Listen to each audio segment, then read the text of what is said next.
हे फ्रेंड, कसे आहात तुम्ही सगळे? तर आपण आता आलेलो आहोत ओझरला, आणि ओझरला हा बाहेरचा परिसर आहे. त्या ठिकाणी फुलांची वगैरे दुकानं लागलेली आहेत. त्यानंतर इकडे काम देखील चालू होतं, तर इकडे झुंबर वगैरे बसवण्याचं काम चाललेलं होतं, त्यामुळे इकडे थोडीशी गडबड होती. त्यानंतर बाहेरची ही कमान आहे, त्यानंतर बाबांना इथपर्यंत आणलं आणि मग थोडेसे 2-4 पायऱ्या चढून आतमध्ये बाप्पांचं दर्शन झालं. त्यानंतर इकडचा परिसर खूप सुंदर आहे. स्टे करायचं असेल तर या ठिकाणी खरं खूप छान वातावरण आहे, अगदी निसर्गरम्य वातावरण आहे. आणि तिकडून निघाल्यानंतर आम्ही लेण्याद्रीला पोहोचलो, आणि लेण्याद्रीला उंचावर आहे, आपल्या सगळ्यांनाच माहिती. तर त्या ठिकाणी पालखी आम्ही बाबांसाठी केली होती. तर पालखीचे एक 900 ते 1000 रुपये ते आकारण्यात येतात. तर आता ऑफ सीझन असल्यामुळे आमचं 1000 रुपयात झालं. एरवी 1100 रुपये वगैरे घेतात. त्यानंतर गाभाऱ्यात अगदी सुंदर मूर्ती आहे. या ठिकाणी पण खूप छान आहे, उंचावर आहे आणि डोंगरावर आहे लेण्याद्रीचे गणपती बाप्पा. तर या ठिकाणी मस्त असं आम्ही फोटो सेशन वगैरे केलं आणि थकलो होतो. तर गाभाऱ्यातली मूर्ती आहे, तर गणपती बाप्पांचं दर्शन घेतलं आणि त्यानंतर उतरलो आम्ही खाली. तर या ठिकाणी बघा, तुम्ही पण बघू शकतात, बाप्पांचं दर्शन घेऊ शकतात.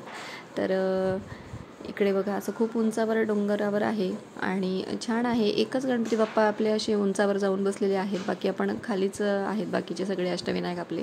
तर या ठिकाणी बघा, माकडांना वगैरे तिकडे पाणी वगैरे ठेवलेलं असतं, पण ते आपल्याजवळ मागत असतात पुन्हा. तर मस्त अगदी असं मुलांनी एन्जॉय केलं त्या ठिकाणी. आणि त्यानंतर आम्ही खाली उतरून आलो आणि एका हॉटेलमध्ये जेवण वगैरे केलं.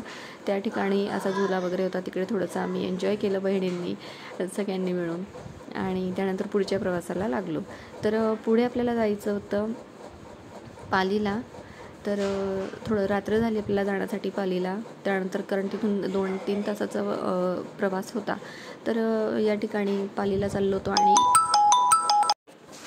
तर पालीला जाण्यासाठी लांब आम्ही ती गाडी वगैरे पार्क केली आणि त्या दुकानं वगैरे लागलेली होती पूजेची वगैरे. तिथनंच पूर्ण सजावट झालेली होती, कारण दुसऱ्या दिवशी बाप्पांचा बड्डे होता, तुम्हाला बोललीच होती मी मागच्या ब्लॉगमध्ये. त्यामुळे खूप जास्त गर्दी होती. आणि हे रात्रीचे जवळजवळ 9 वाजले होते, पण तरी गर्दी खूप होती. आणि कीर्तन देखील होतं मंदिरात चालू आदल्या दिवशी, त्यामुळे खूप जास्त गर्दी होती. आणि इकडे रंगरंगोटी वगैरे करण्यात आली होती. बाप्पांचा वाढदिवस होता आणि तो खूप जोरात धूमधमाक्यात अगदी साजरा करणार होते, त्यामुळे खूप अशी गर्दी होती. आणि आम्ही गेलो मग आतमध्ये. त्यानंतर दर्शन वगैरे घेतलं. दर्शन मात्र खूप छान झालं. एका बाजूला कीर्तन चाललेलं होतं आणि एका बाजूने दर्शन आम्हाला देण्यात आलं. त्यानंतर बाहेर आलो. बाहेर अशी काही दुकानं मस्त थाटलेली होती. त्यानंतर आम्ही त्या ठिकाणी पण स्टे केला. आणि पुढच्या गणपती बाप्पांना म्हणजेच महडला जाण्यासाठी मग दुसऱ्या दिवशी आम्ही सगळ्यांनी आवरलं. तर असा काही रूम त्या ठिकाणी आम्ही केला होता. आणि सकाळी आवरावर आमची चाललेली होती सगळ्यांची. तर या ठिकाणी बघा, तयारी चाललेली आहे मुलांची आमच्या. त्यानंतर ताईची तयारी झालेली होती आणि आम्ही सगळेजणं महडला निघण्यासाठी रेडी झालेलो होतो. तर या ठिकाणी बघा, आवरावर चाललेली आहे, बॅगा वगैरे पॅक करण्याचं चाललेलं आहे सगळं ताईचं.